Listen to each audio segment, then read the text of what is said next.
तो जगत में गुरु हैं चार प्रकार, जगत में गुरु हैं चार प्रकार। संगत का फल पावत प्राणी जग में सार यसार। लोक वेद और संत गुप्त मत दर्जा भी है चार। जिस तरह से चार प्रकार के गुरु हैं, क्लास भी चार है। लोक मत, वेद मत, संत मत और चौथा गुप्त मत। आप कहेंगे कि खाली सतराम बाबा ही कहे हैं और संत महात्माओं के वाणी में कहां प्रमाण है? संत वाणी ही प्रमाण है, बिना प्रमाण का कोई बात नहीं है। कबीर साहब जी ने कहा कि साखी आंखी ज्ञान की प्रगट कहो जगमाए, अब बिन साखी संसार में झगड़ा छूटत ना। साखी आंखी ज्ञान की। कबीर साहब कहे कि जब की बात हम कह रहे हैं और जहां की बात हम कहते हैं, तब न वेद था, न पुराण था, न उपनिषद था, न देवी देवता थे और न वहां है। तो गवाही हम किसका रखें? तो साहब जी कहे कि हमारे बात का गवाही हमारा बात ही है। एगो साखी ग्रंथे बना दिए, साखी आ बीजक। बीजक बतावे वित्त को, जो धन गुप्ता हो। बीजक का मतलब होता है राम राम, जिसमें गुप्त भेद हो। तो कबीर साहब जी ने क्या बतलाया? एक सत्य तो है नहीं, दुई कहूं तो गारी। आ कहे कबीर पुकारी के, सत्य शब्द है पूरे चारी।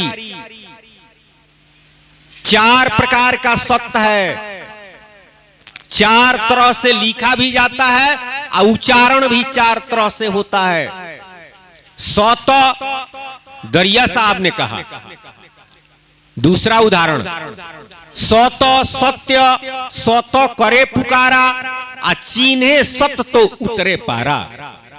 आ सत चिन्हावे सो गुरु ज्ञानी, आ बिना सत्य डूबे सब प्राणी। दरिया साहब भी कहते हैं कि चार सत्य है, यानी चार सिद्धांत है, चार गो मत है। इसी बात को नानक देव जी ने कहा कि नानक सत परमेश्वर भावना के फल चारी। आ राम नाम स्वाति जल है, मौड़ी मोती कपुरारी।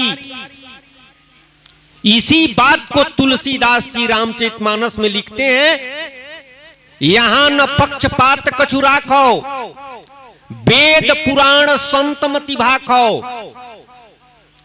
वेद का सिद्धांत, पुराण का सिद्धांत और तीसरा संत मति। एक जगह कहे कि और है एक गुप्त मति, सब ही कहो कर जोर। चौथा एक और है गुप्त मति। तो चार गो सिद्धांत हुआ न, चार गो मत हुआ। अब इस चार मत में, चार सिद्धांत में बताने वाले, पढ़ाने वाले, सिखाने वाले वही चार प्रकार के गुरु हैं। पहला गुरु कौन है और क्या बतलाता है? पंचदेव का करे उपासन, सुर दुर्लभ तनहार। आ लोकमति के गुरु बतलावे, जपत न भाव से पार। जगत में गुरु हैं चार प्रकार। पहला सिद्धांत है लोकमति। लोकमति में 18 पुराण का सिद्धांत है। 18 पुराण का सार है पंचदेव ईश्वर उपासना, यानी 5 देवता प्रधान है। उस 5 देवता में से किसी एक का उपासना करते हैं या पौराणिक सिद्धांत के अनुसार आप चलते हैं, जो पौराणिक सिद्धांत के गुरु हैं अपने सिद्धांत के अनुसार बतलाते हैं। अगर उसमें आप सफल होते हैं तो आपको क्या फल मिलेगा? देवलोक। गीता पढ़िए, भगवान श्री कृष्ण ने कहा कि देवताओं को पूजने वाले देवताओं के लोक में जाते हैं। महाप्रलय में देवलोक सहित देवताओं का नाश हो जाता है। तो भक्त लोग बैठे रहेंगे। देव शरीर का नाम है, देवी शरीर का नाम है, देवलोक का स्थान है। राम राम। जिस तरह से मृत्यु लोक है, मनुष्य जोनी है, पशु जोनी है, पक्षी जोनी है, उसी तरह से देव जोनी भी है। अब रही बात कि जो सामर्थ्य और शक्ति मनुष्य जोनी में है, उससे ज्यादा सामर्थ्य और शक्ति देव जोनी में है। लेकिन वह भी जोनिये है, शरीरे है। जो शरीर बना हुआ है उसका अवधि है, उसका नाश होगा। वही भगवान श्री कृष्ण कहे कि देवताओं को पूजने वाले देवताओं के लोक में जाते हैं, निश्चित रूप से वो जाएंगे अगर सफल होंगे तब। आप पौराणिक सिद्धांत के अनुसार पंचदेव ईश्वर उपासना करे या दान करे, गंगा स्नान करे, और भी लोकमती का जो सिद्धांत है उस सिद्धांत के अगर अनुसार चलते हैं तो स्वर्ग की प्राप्ति होगी। स्वर्ग की प्राप्ति होगी उस सिद्धांत से अगर आप चल रहे हैं या सफल होंगे तो निश्चित रूप से स्वर्ग मिलेगा। लेकिन घाटा क्या है? अरे स्वर्ग जाएंगे तो फायदे नु है, लेकिन बहुत घाटा है। संसार में होड़ मचा हुआ है स्वर्ग के लिए, जन्नत के लिए। स्वर्गे को जन्नत कहते हैं, भाषा का अंतर है। दुनिया में जितने हैं लोग, अधिकतर लोग जन्नत स्वर्ग का ही चाहना और ख्वाहिश रखे हुए हैं। लेकिन रामचरितमानस में भगवान श्री रामचंद्र जी क्या कहते हैं? यह तनकर फल विषय न भाई, स्वर्ग स्वल्प अंत दुखदाई। मनुष्य शरीर प्राप्त करने का फल विषय का सुख नहीं है। पंच विषय शब्द स्पर्श रूप रस गंध, इस संसार में जितना काम लोग कर रहे हैं, चाहे वो बेईमानी से करें या चाहे ईमानदारी से करें, धन कमा रहे हैं, रातों दिन लगे हुए हैं, उसका उद्देश्य है पंच विषय का सुख। इस संसार में जितना आप चाहेंगे उतना नहीं मिलेगा, लेकिन वही पंच विषय का सुख स्वर्ग में पूरा भरपूर मिलेगा, पूरा भरपूर। जन्नत में पूरा भरपूर पंच विषय का सुख मिलेगा। लेकिन कब तक? हमेशा मिलते रहेगा। पढ़िए गीता, पुण्य जब क्षीण होगा तो स्वर्ग से आप निकाल दिए जाएंगे, फिर 84 में आएंगे। मनुष्य जोनी मिलना आसान नहीं है। 3 बात दुर्लभ संसारा, असुर दुर्लभ नर्तन भारत अवतारा, अति दुर्लभ सत्संगे प्यारा। संसार में 3 चीज दुर्लभ है। पहला मनुष्य जोनी, कबहू के करुणा कर नर देही, देत ईस बिनु हेत सनेही। भगवान कभी कृपा किए और करते हैं तब मनुष्य जोनी देते हैं। तो यह दुर्लभ चीज है। स्वर्ग मिलना आसान है, वैकुंठ मिलना आसान है, लेकिन मनुष्य जोनी मिलना आसान नहीं है। 184 पौड़ के पौ पर अटके आए, अब की पौ जो ना तरे तो फिर 84 जाए। नाना तरह का दुख सहने के बाद भगवान ने कृपा किया, एक मौका दिया। यह मनुष्य शरीर, यह बाजी है, तो यह बहुत दुर्लभ है। इसी बात से अगर आप इसी बात से आप अंदाज लगा सकते हैं। दादू साहब ने कहा कि देवन याचत यह मन माही, आ मानुष हो भवसागर तर जाही। अरे देवता लोग याचना करते हैं परमात्मा से कि हमको मनुष्य योनि मिले, मनुष्य शरीर मिले, ताकि आपका सुमिरन भजन इबादत करके हम भवसागर से पार चले जाएं। उन लोगों को मिलना दुर्लभ है। तो क्या देवता लोग भगवान का नाम नहीं लेते हैं? देवता लोग भी भगवान का नाम लेते हैं, लेकिन मुक्ति का अधिकार नहीं है। मुक्ति का अधिकार मनुष्य योनि में जो जीव है उसी को है। बाकी तमाम योनियों में जीव जो है वह अधिकारी नहीं है सत्संग करने का। वह अधिकारी नहीं है पार ब्रह्म सतराम जी को प्राप्त करने का। भवसागर से पार जाने का वह अधिकारी नहीं है। इसलिए इस संसार में जितना योनि है, 84 लाख योनि, चाहे देव योनि, उन तमाम योनियों से उत्तम ऊंचा मनुष्य योनि है। भगवान श्री रामचंद्र जी ही कहे कि बड़े भाग मानुष तन पावा, असुर दुर्लभ सदग्रंथन गावा। सूर माने देवताओं को दुर्लभ है, वह दुर्लभ चीज हमको मिला हुआ है। किस लिए मिला हुआ है? भवसागर से पार जाने के लिए। अगर हम भवसागर से पार नहीं गए तो गोसाई जी ने लिखा कि जो न तरे भवसागरे नर समाज अस पाए, सो कृत निंदक मंदमती आत्महनन गति जाए।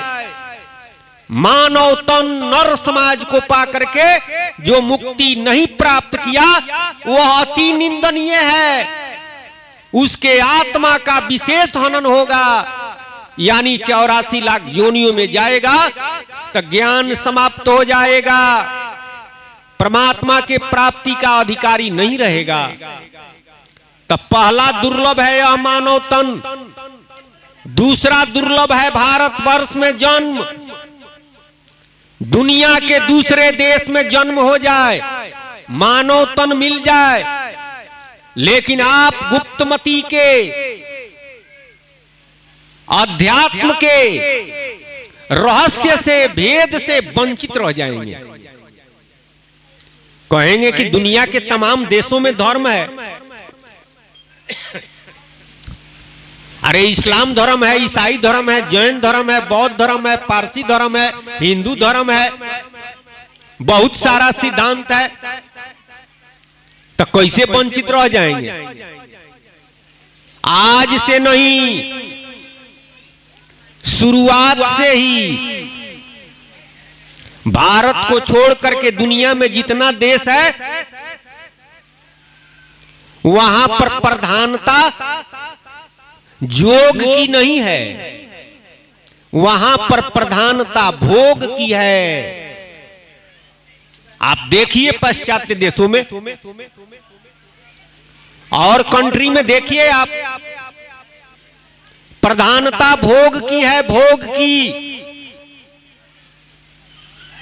लोग कहेंगे कि क्या भारत में भोग नहीं है?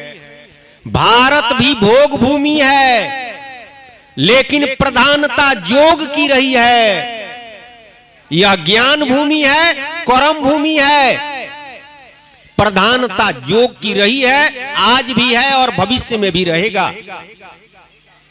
इसलिए भारत में जन्म हुआ तो समझिए कि दूसरा दुर्लभ चीज मिल गया। अति दुर्लभ सत्संगे प्यारा, आ सत्संग तो अति दुर्लभ है। बाकी भगवान का कथा दुर्लभ नहीं है, लेकिन सत्संग को दुर्लभ बतलाया गया है। सत्संगत दुर्लभ संसारा, हो ही निमिक जो एक हूं बारा। तीनों अगर मिला हुआ है तो आपका परम भाग्य है। तीनों पा करके भी अगर आप अपने जीवन को नहीं संवारे, सत्य मार्ग को नहीं अपनाए, तो अभागा नहीं, महाअभागा कहा जाए तो कमे होगा। भगवान ने यह तन दिया है, आई बार बार नहीं मिलेगा। तो विषय था कि यह अगर स्वर्गे में जाता है तो कितना दिन तक रहेगा। स्वर्ग का अधिकतम अवधि 5000 वर्ष है। 5000 वर्ष तक कोई रहता नहीं है, अधिकतम 5000 वर्ष तक रह सकता है। अवधि समाप्त होगा तो फिर संसार में आएगा, 84 में जाएगा। जन्म मरण से रहित तो नहीं हुआ, मनुष्य शरीर पाने का फल नहीं मिला, इसलिए यह बाजी हार गया। जन्नत में जाता है फिर संसार में आएगा, यह बाजी हार जाता है। इसलिए सतराम बाबा कहते हैं कि लोकमती के गुरु बतलावे जपत न भव से पार। लोकमती के जो गुरु हैं वो बतलाते हैं, लेकिन जप करके आप भवसागर से पार नहीं जाएंगे, भवसागर में ही रहेंगे। स्वर्ग जा सकते हैं तो स्वर्ग भवसागर से पार थोड़े है, भवसागरे में है। आप पंचदेव का करे उपासन सुर दुर्लभ तनहार। जो देवताओं को दुर्लभ है मनुष्य शरीर, इस बाजी को आप पा करके यह मौका हार जाते हैं, यह बाजी आप हार जाते हैं। इस सिद्धांत के गुरु को कहते हैं मल्यागिरी गुरु। कबीर साहब जी ने कहा कि 3 प्रकार के गुरु हैं इस संसार में। बैठा है सो बानिया, आ जागा रहे सो पाहरू, आ खड़ा रहे सो ग्वाल, आ इन तीनों को धरी खाया काल। एक बैठा हुआ है, वो बनियोई कर रहा है, उसके पास जाइए आप, अरे किराना के दुकान में जाइए, दाल मिलेगा, चावल मिलेगा, नमक मिलेगा, मिर्चा मसाला सब मिलेगा, जनरल स्टोर का भी कुछ सामान मिल जाएगा, खाने पीने का सारा सामान मिल जाएगा। ठीक उसी तरह से एक बैठा हुआ है, उसके पास जाइए, कहिए कि ये महाराज जी, ये सरकार, हम तो मांस मछली खाते हैं, तो कुछ इस तरह का मंत्र बताइए कि मांस मछली भी खाते रहें। तो गुरु जी बता देते हैं, अरे शिव जी का नाम जपो, दुर्गा जी का नाम जपो। आ कोई आता है तो कहता है कि ये सरकार, हम शाकाहारी हैं, तो उस तरह का मंत्र बताइए। तो विष्णु भगवान का मंत्र बता देंगे। कोई आता है तो कहता है कि ये सरकार, ऐसा मंत्र बताइए कि धन हो जाए, तो ओम लक्ष्मी नारायण नमः, लक्ष्मी नारायण को जपिए, धन हो जाएगा। कोई आता है तो कहता है कि फलानवा बड़ा दुख दे रहा है, गजन कर रहा है, उसका नाश हो जाए, उस तरह का कोई मंत्र बता दीजिए, तो वो मंत्र बता देते हैं। वशीकरण मंत्र, उचाटन, मारण, सब मंत्र है। धनिया प्याज मर्चा मसाला दाल चावल सब मिलेगा। तो कबीर साहब कहे कि वो बनियाई का काम कर रहे हैं, उनको भी काल खाएगा। अरे चेला तो काल के गाल में है, गुरुओं जी काल के गाल में है। तो लोकमती के गुरु बतलावे जपत न भव से पार, भवसागर से पार नहीं जाएंगे। बहुत पहुंचेंगे तो देवलोक जाएंगे, स्वर्ग में जाएंगे, और फिर इस संसार में आएंगे, जन्म मरण के चक्कर में रहेंगे। जन्म मरण के चक्कर से छुटकारा नहीं होगा। अब इससे आगे जो बढ़ा हुआ है वह जाता है वेदमती के गुरु के शरण में। वैदिक सिद्धांत 4 गो वेद है, तो वैदिक सिद्धांत के अनुसार बताने वाले जो गुरु हैं उनके शरण में जाता है। तो क्या बतलाते हैं? निर्गुण सरगुण वंग नारायण ईउले व्यवहार। 2 गो सिद्धांत है, निर्गुण और सरगुण। कोई कहता है कि भगवान निराकार हैं, उनका कोई आकार नहीं है, कोई रूप नहीं है। कोई कहता है कि भगवान अवतार लेते हैं, उनका रूप है, आकार है, आ दोनों व्यक्ति झगड़ रहा है। गावत गीत बहुत दिन बीतल, सगरे गीत गवाइल ना। आ कथा कहत बहुत दिन बीतल, जग के कथा ओराइल ना। आ किसी संत ने कहा कि आज ले निर्गुण सरगुण के झगड़ा फरी आइल ना।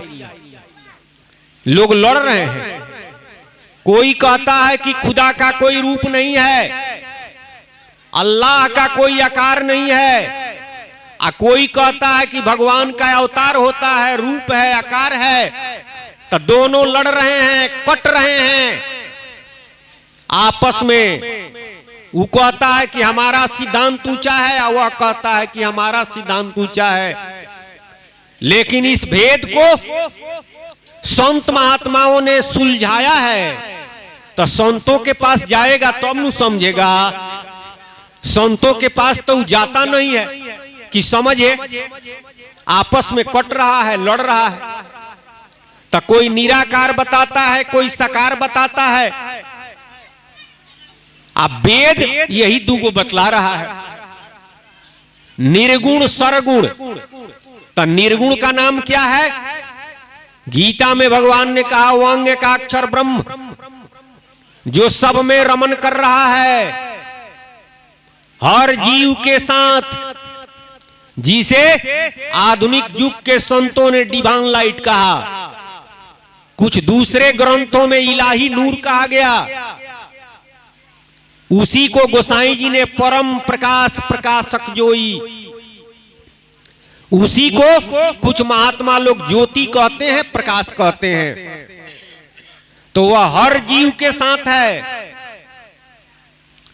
उसी ज्योति और प्रकाश का रूपांतर यह जगत और जोनी भी है।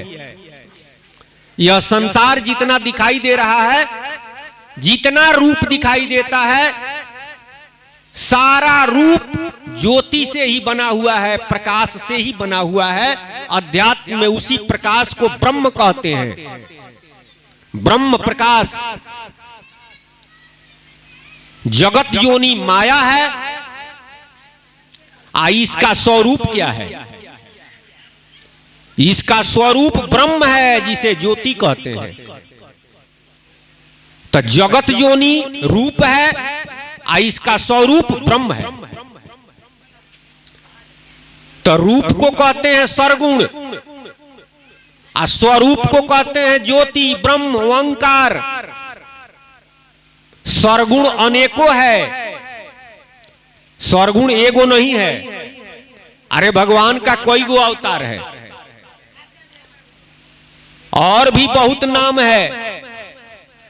आपका हमारा दुनिया में जितना शरीर है सब सरगुण है, और निर्गुण एक है, ओंकार। अध्यात्म में उसी का रूपांतर यह जगत और जोनी है। एक व्यक्ति गहना देख रहा है, जो ज्ञानी है उस सोना उसमें देख रहा है।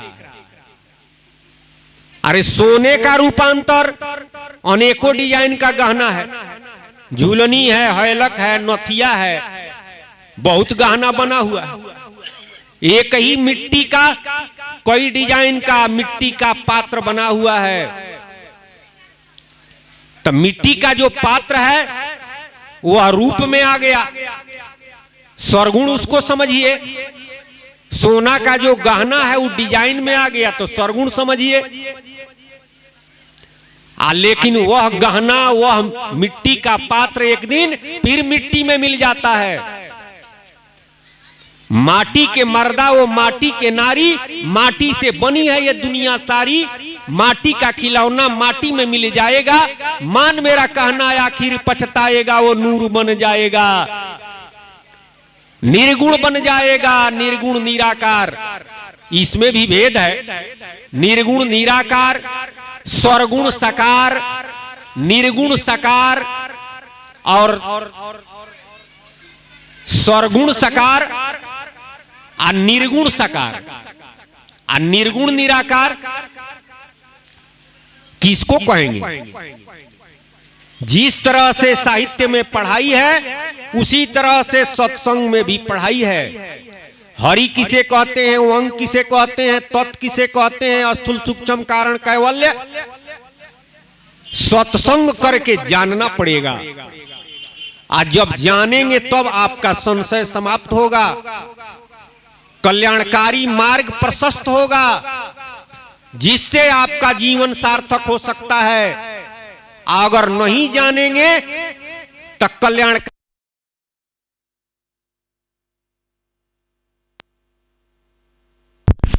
हेलो हेलो नहीं जानेंगे तो कल्याणकारी मार्ग प्रशस्त नहीं होगा। इसीलिए सत्संग किया जाता है। तब पर्दा खोल सत्संग है, किसी का खंडन मंडन नहीं है। अरे हम कह रहे हैं कि फलाना व्यक्ति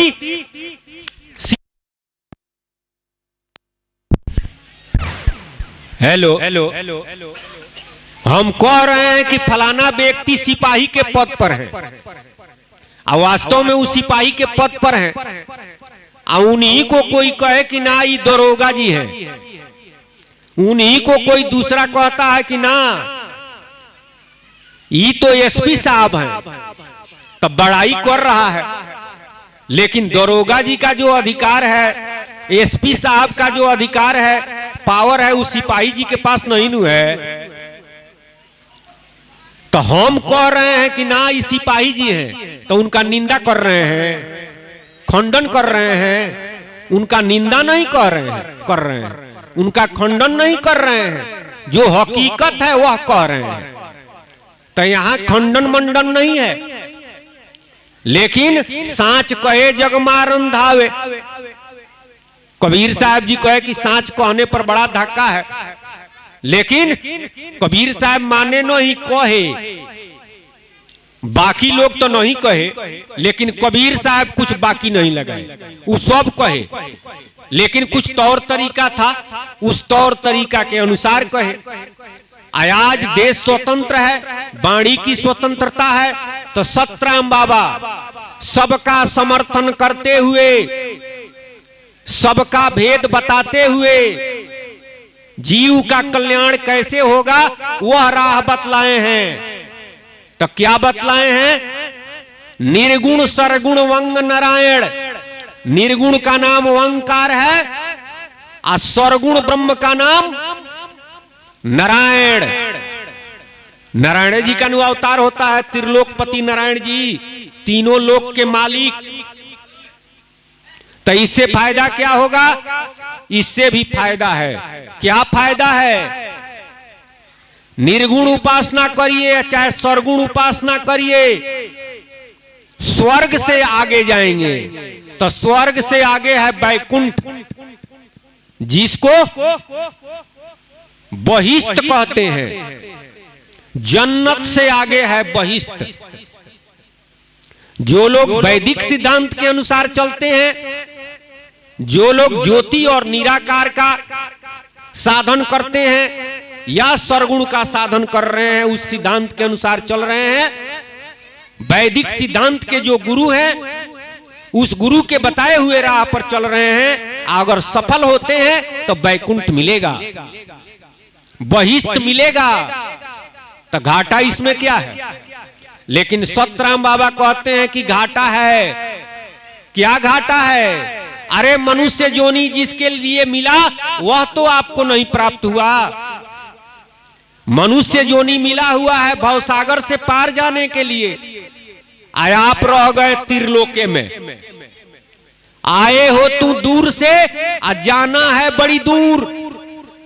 आ तीन लोक में डेरा डाला होगा चकनाचूर, जाना जाना है कहीं जरूर। आप त्रिलोक में ही डेरा डाल दिए तो चकनाचूर हो गए। आपका समझिए कि एक तरह से नाश हुआ। मानव जीवन, मनुष्य शरीर फिर कब मिलेगा और कहां मिलेगा, इसका कोई ठिकाना नहीं है। सतराम बाबा कहते हैं कि रेमन कोटिन जन्म सतायो, सासत सहत भर मत 84 और नर्तन दुर्लभ पायो। रेमन कोटिन जन्म सतायो। करोड़ों करोड़ों जन्म सताया, 84 लाख जोनियों में शाश्वत सहते हुए, महाविपत भोगते हुए दुर्लभ यह मानव तन को हमने और आपने पाया है। और आप स्वर्ग, वैकुंठ, जन्नत और बहिष्ठ के फेरा में पड़ करके इसको गंवा दिए, गंवा रहे हैं। फिर यह मानव तन कब मिलेगा इसका कोई ठिकाना नहीं है, पछताना पड़ेगा। तो अब पछताए क्या होता है, जब चिड़िया चुग गई खेत, तो उस समय के पछताने से कोई फायदा नहीं रहेगा, इसलिए तत्काल चेतिए। तब इससे आगे बढ़े हुए महात्मा क्या बतला रहे हैं, ये दोनों क्लास से जो आगे बढ़ा हुआ है वह कहता है कि अरे निर्गुण को छोड़िए, सरगुण को छोड़िए, लोकमती पंचदेव ईश्वर उपासना छोड़िए, तो क्या करिए, तब क्या करिए, श्वेत संत मत वेदांत बतावत सोहंग शब्द उचार। तीसर का क्लास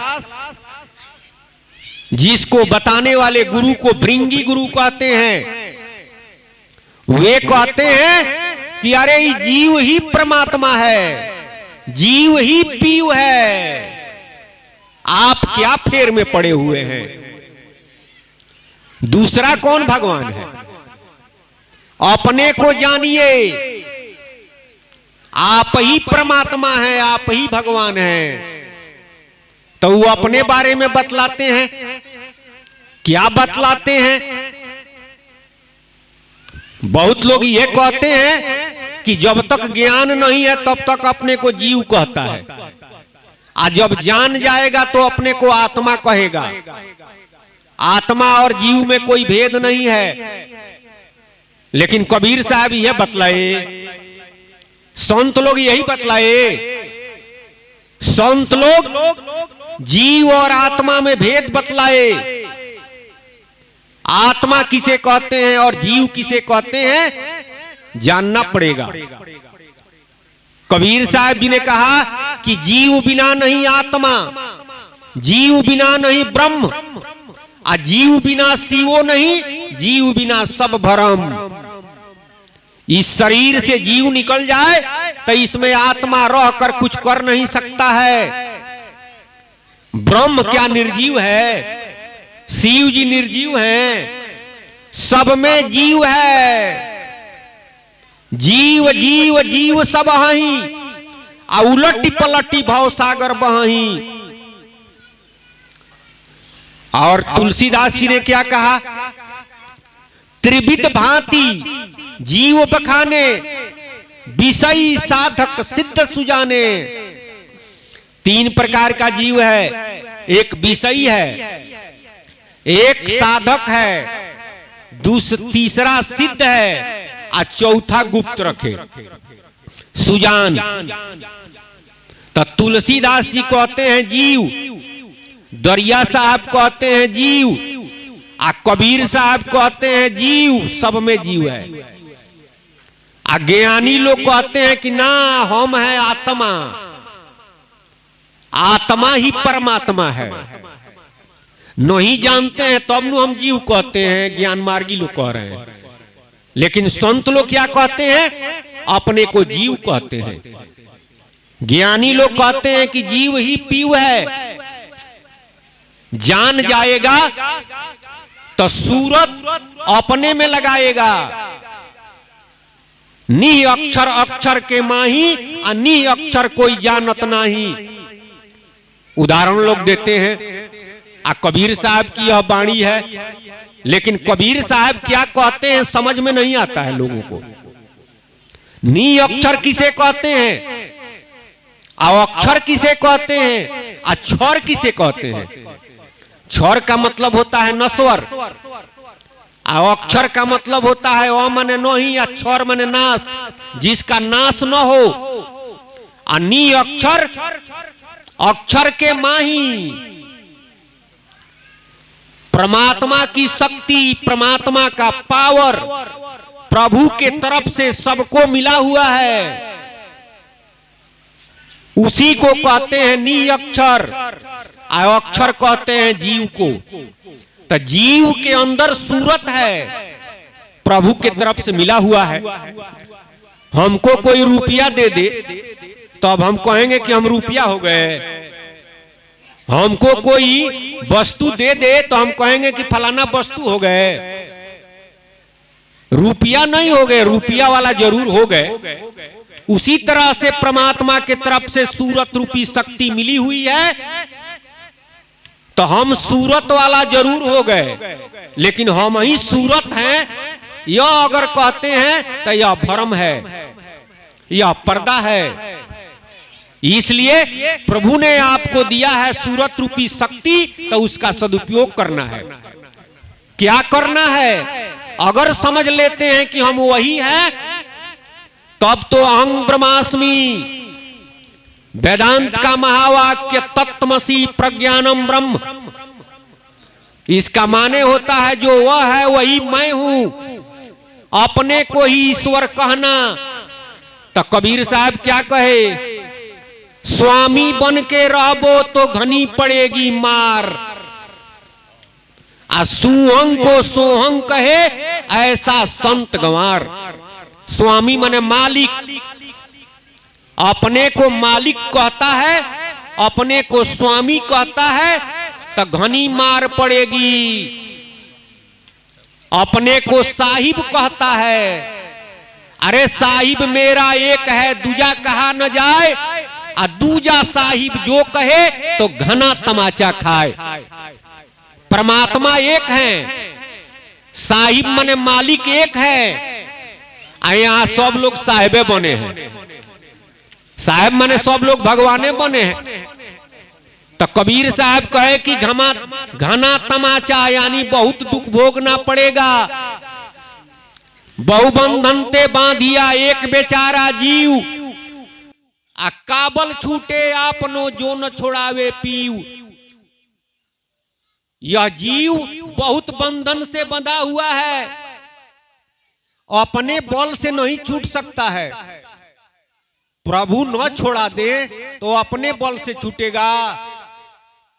लेकिन आत्मज्ञान के सिद्धांतवादी संतमति के लोग, ज्ञान मार्ग से चलने वाले जितने ज्ञानी हैं, वे लोग यही कहते हैं कि जीव ही पीव है, यानी हम ही परमात्मा है।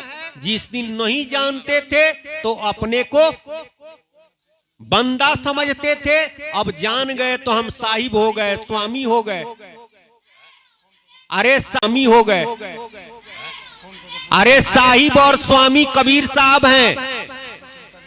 वह पार ब्रह्म सतराम जी हैं, सतपुरुष हैं। उनसे पावर शक्ति सबको मिला हुआ है। आज चाहे तो वो खींच ले, सारा खेल समाप्त हो जाएगा। आप इस संसार में दुख भोग रहे हैं, भगवान आप हैं तो दुख क्यों भोग रहे हैं? बंधन में क्यों हैं? 84 में क्यों आ गए? भगवान को विपत है, भगवान 84 में जाएंगे विपत भोगने के लिए? भ्रम है यह। इसलिए सतराम बाबा इस पर्दा को हटाए और स्पष्ट खोल करके बतलाए कि अपने को ईश्वर, अपने को परमात्मा, अपने को स्वामी, अपने को साहिब मत समझिए, नहीं तो बहुत मार पड़ेगा, यानी विपत भोगना पड़ेगा, 84 में जाना पड़ेगा। बंधन से छुटकारा नहीं होगा। तो श्वेत संत मत वेदांत बतावत सोहंग शब्द उचार, आयावागमन सदा नहीं छूटे, सदगुरु के उपचार, जगत में गुरु है 4 प्रकार। तीसरा क्लास के जो गुरु हैं उनको क्या कहते हैं? सदगुरु। अब बहुत लोग कबीर साहब को सदगुरु कहते हैं। कबीर साहब सदगुरु नहीं है। सदगुरु श्वेत संत मत के जो सिद्धांतवादी हैं, श्वेत संत मत का सिद्धांत बतलाते हैं, उनको सदगुरु कहते हैं। अरे सदगुरु में संधि है, कबीर साहब सदगुरु नहीं है, लेकिन शब्द का विवेक नहीं है। शब्द बिना साधु नहीं, द्रव्य बिना नहीं साव, प्रेम बिना भक्ति नहीं, चाह बिना नहीं राह। आध्यात्मिक शब्द का विवेक नहीं है तो साधु आप नहीं है। भेष से साधु नहीं बना जा सकता है। भेष न देखो साधु का, परख लो उनका ज्ञान। अमोल करो तलवार का, पड़ा रहम दे म्यान। कबीर साहब जी कहे कि खोल मत देखिए, अरे म्यान में तलवार रहता है। तलवार अगर कच्चा लोहा का हो, म्यान काफी सुंदर हो, तो लड़ाई म्यान से होगा, लड़ाई तो तलवार से नहीं होगा। उसी तरह से साधु का भेष है, जंगल में रहते हैं, पहाड़ पर रहते हैं, आध्यात्मिक शब्द का विवेक नहीं है तो उससे कोई फायदा नहीं है। भगवान यह नहीं देखते हैं, रहत न प्रभु चित चूक किए की, करत सूरत सहबा रहिए की। भगवान सबके हृदय को देखते हैं, भगवान सबका सूरत देखते हैं कि इसका सूरत हम में लगा हुआ है कि संसार में लगा हुआ है। भगवान न रूप देखते हैं, न रंग देखते हैं, न जाति देखते हैं, न हिंदू मुसलमान ईसाई देखते हैं। उनको मतलब है भक्ति से, सुमिरन से, सूरत से।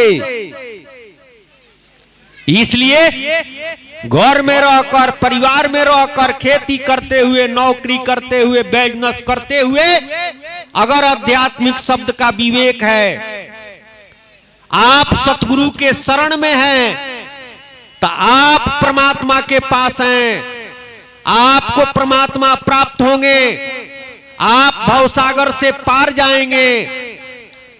आप पहाड़ पर चले गए, जंगल में चले गए, अगर आध्यात्मिक शब्द का विवेक नहीं है, सतगुरु के शरण में नहीं है, तो आप भवसागर से पार नहीं जा सकते हैं। वैसे दोनों तरह के सिद्धांत से भगवान को प्राप्त किया जा सकता है, निवृत्ति मार्ग से भी और प्रवृत्ति मार्ग से भी। परिवार में रहकर भी, आप परिवार से अलग रहकर भी, लेकिन आध्यात्मिक शब्द का विवेक होना चाहिए, सत्संग का विवेक होना चाहिए, परमात्मा के नाम का सुमिरन होना चाहिए। चाहे आप कहीं रहें, परमात्मा को इससे मतलब है। तो कहने का मतलब है कि सदगुरु लोग जो तीसरे क्लास के गुरु हैं, जिनको सदगुरु कहते हैं, उनके शरण में जाता है तो फायदा है। क्या फायदा है? जहां से यह जीव आया है वहां तक जा सकता है। घाटा है तो घाटा क्या है? घाटा यह है कि सदा सर्वदा के लिए मुक्ति नहीं हुआ, भवसागर से आप पार नहीं गए।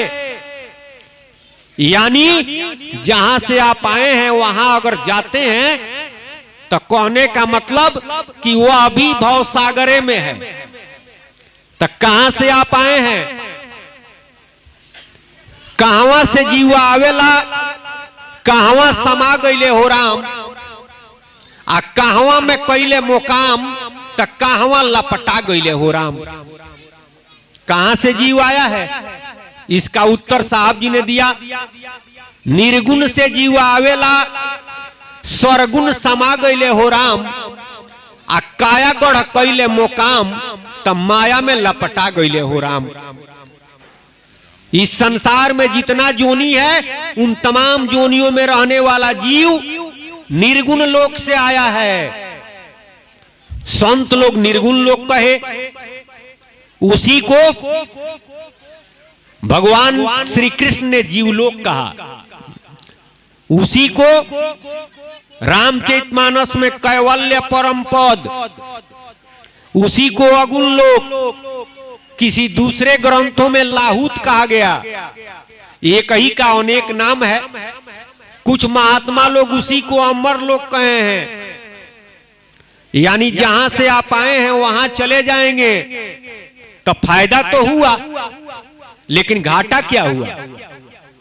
अरे वहां से भी आवागमन होता है। जहां से हम आए हैं अगर वहीं चले जाते हैं तो उसका भी अवधि है। स्वर्ग वैकुंठ से बहुत ज्यादा अवधि है। एक कल्प तक यह जीव वहां रहता है, एक कल्प के बाद माया जबरदस्ती रजिस्ट्री कराती है। ज्ञानिन के चित अपहरई आ बड़ी आई विमोह बस करई। ज्ञान मार्ग से चलने वाले जो हैं, उस सिद्धांत से चलने वाले निर्गुण लोग, कैवल्य, लाहूत, जीव लोग, यानी जहां से आए हैं वहां चले जाएंगे। लेकिन माया विशेष जबरदस्ती अवधि जब समाप्त होगा तब विशेष मोह लगा करके फिर तीरलोक में ला देगी, फिर जन्म मरण के चक्कर में आप पड़ जाएंगे।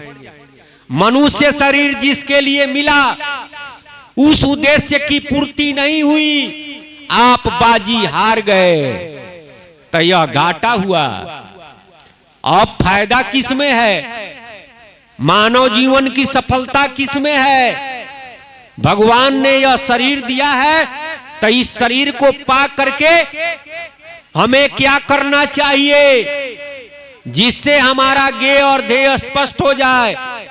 उसके लिए सतराम बाबा बतला रहे हैं चौथा क्लास, चौथा सिद्धांत,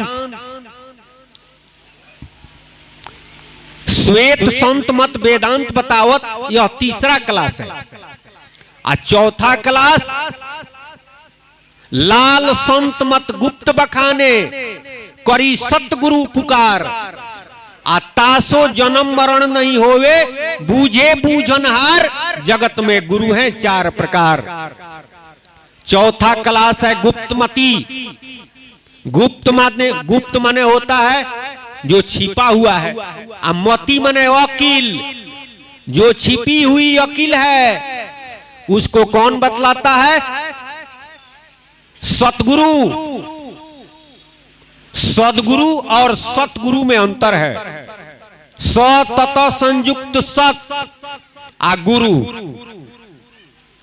सदगुरु, सदगुरु में संधि है, इसमें संधि नहीं है। तो सत तथा संयुक्त सत, सत तथा संयुक्त सतगुरु, लाल संत मत के सिद्धांतवादी वास्तव में अपने को जीव आ प्रभु को पीयू, यानी अपने को सेवक, दास और मालिक को स्वामी समझते हैं। कबीर साहब स्वामी थे, साहिब थे, लेकिन उन्होंने क्या कहा? अपने को, कबीर साहब अपने को साहिब कहे हैं। अरे अनुयायी लोग हम लोग कहते हैं, हमारी भावना है, हमारी बूझ है कि वो साहिब है, लेकिन अपने को वो क्या कहे? दास, कबीर दास, रैदास, नानक दास, पलटू दास। लेकिन अनुयायी लोग, वो लोग अपने को दास कहे, अनुयायी लोग अपने को स्वामी कह रहे हैं, साहिब कह रहे हैं। सतराम बाबा कहे मानस है, सेवक सेव्य भाव बिना भव न तरहि उर्गार। अपने को सेवक, आप प्रभु को स्वामी का भाव रखिए। जब तक यह भाव नहीं रहेगा तब तक भवसागर से पार नहीं जा सकते हैं। तो गुप्तमती चौथा क्लास, जिसको बताने वाले पारखी गुरु कहिए या चाहे सतगुरु कहिए, तो स्वरूप का ज्ञान करा करके, सूरत का भेद बता करके पार ब्रह्म सतराम जी के बारे में बतलाए हैं और बतलाते हैं। जो भवसागर से पार हैं वहां जो जाता है फिर भवसागर में नहीं आता है। अब की के जाना बहुरी नहीं आना, कैसा है वह देशवा, आज जो गए बहुरी नहीं आयो। जो गया हुआ आया नहीं, आता नहीं है, सदा सर्वदा के लिए मुक्त हो जाता है। इसलिए मानव जीवन की सार्थकता, मनुष्य शरीर जिसके लिए मिला है, उस उद्देश्य की पूर्ति चौथा क्लास गुप्तमती में जब आते हैं, सतगुरु के शरण में जाते हैं, तो अब उस उद्देश्य की पूर्ति होती है, आपका जीवन सफल होता है। और नहीं तो जन्म मरण का चक्कर लगा रहता है, आप धोखे में समय बिता देते हैं। इसलिए सतराम बाबा कहे कि क्लासिकल वार्गिक सत्संग जानिए, आपका संशय दूर होगा, आपका भ्रम दूर होगा, आप समझेंगे कि हम किस क्लास में पढ़ रहे हैं। इस क्लास से भी आगे क्लास है, जब वार्गिक सत्संग जानेंगे तब। और नहीं तो जो जिस क्लास में पढ़ रहा है धार्मिक क्षेत्र में, वो कहता है कि इससे आगे कुछ होइबे नहीं करता है। इसका वजह है वो क्लासिकल सत्संग नहीं जानता है, इसीलिए कहता है कि इससे आगे कुछ नहीं है। लेकिन सतराम बाबा बतला दिए कि आगे क्या है, पीछे क्या है, बीच में क्या है, जानिए आप। श्वेत संत मत और लाल संत मत, तो दोनों में संत शब्द आया है। संत शब्द तो एक है, जस पोस्ता का खेत, आ कोई कुदरती लाल है और फूल सब श्वेत। कबीर साहब जी की वाणी है। पोस्ता मने अफीम होता है, अफीम के खेती में जितना फूल होता है सब श्वेत होता है, लेकिन कुदरती कोई कोई लाल हो जाता है। मकई के टाल में जितना बाल होता है सब पीला होगा, चाहे सफेद होगा, लेकिन कोई कोई लाल हो जाता है, लाल बोया नहीं जाता है, लेकिन कुदरती लाल हो जाता है। ठीक उसी तरह से संत मत में दो भेद है। श्वेत संत इस संसार में बहुत हैं, जो जीव को ही पीव कहते हैं, अपने को ही स्वामी और साहिब कहते हैं। लाल संत मत के सिद्धांतवादी बहुत कम हैं, जो अपने को जीव समझकर सतपुरुष को, पार ब्रह्म सतराम जी को अपना स्वामी और मालिक समझ करके उनके नाम राम नाम का सुमिरन करते हैं, और वास्तव में वे ही भवसागर से पार जाते हैं।